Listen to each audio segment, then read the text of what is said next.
Welcome to episode 538, JKRowling 10 Lessons. This is an outline of episode 538, lesson 1 to lesson 5. This is an outline of episode 538, lesson 6 to lesson 10. Lesson number 1, she is the richest author of all time. In November of 2001, the long-awaited Harry Potter movie achieved the biggest opening in film history. The closer the viewing came, the more frightened I became, to the point where I actually sat down to watch the film, I was terrified. Lesson number 2, she donated $160 million to charity to avoid being labeled a billionaire. As a result, she was on Forbes' list of billionaire only between 2004 and 2011. Lesson number 3, the importance of failure. JKRowling was at rock bottom in 1993 when she was 28 years old.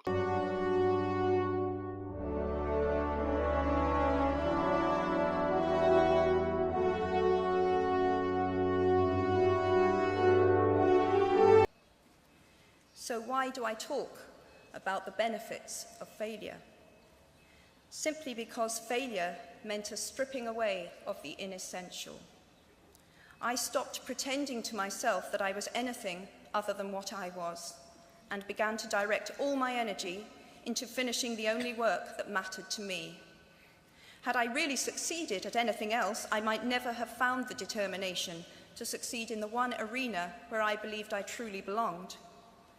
I was set free because my greatest fear had been realized, and I was still alive, and I still had a daughter whom I adored, and I had an old typewriter and a big idea. And so rock bottom became the solid foundation on which I rebuilt my life. Lesson number 4, she was a prodigy, writing at age 6 and supported by her mother.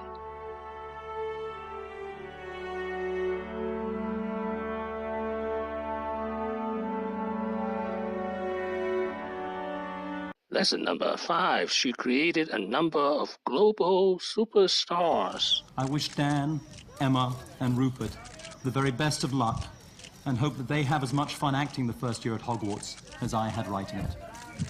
I think I'm a tiny bit like Harry, because I'd like to have an owl.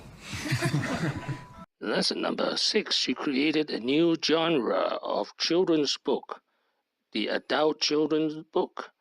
Nobody should feel safe in her books.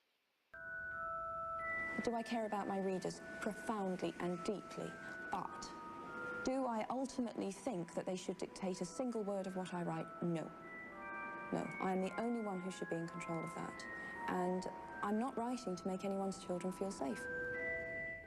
Another reason her books are called adult children's book because they are exceedingly long. For example, Harry Potter and the Order of Phoenix is 766 pages. Lesson number 7, her books are often biographical and painful. Never knew what we all ended up doing and so on.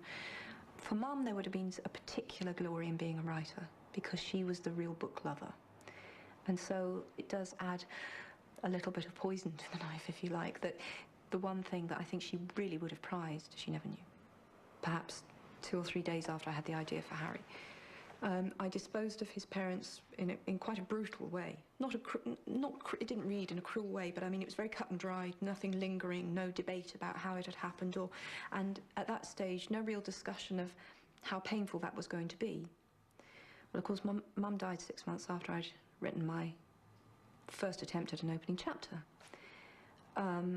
And that made an enormous difference, because I was living it. I was living what I'd just written. Lesson number 8, her first book was the hardest to write. It took her 6 years to write Harry Potter and the Philosopher's Stone. Lesson number 9, her greatest regret. Her mother died and never knew about Harry Potter. She had me very young. She had me when she was 20. So I was 25 when she died. And so I was at university. By the time I graduated, she was in a wheelchair outside the house. It seemed very quick, very, very quick. When I left home, she was walking needed. I started writing Harry 6 months before she died, which is, that's obviously a real regret, because I never told her I was even writing it. She knew I wanted to write. I'm not sure how seriously she took it, but she never knew anything about Harry Potter at all. Lesson number 10. She is off to her next adventure. Away from children's books, she began part 2 of her writing career, writing adult novels and crime novels since 2012. Thank you for watching. Please subscribe and leave your questions and comments below.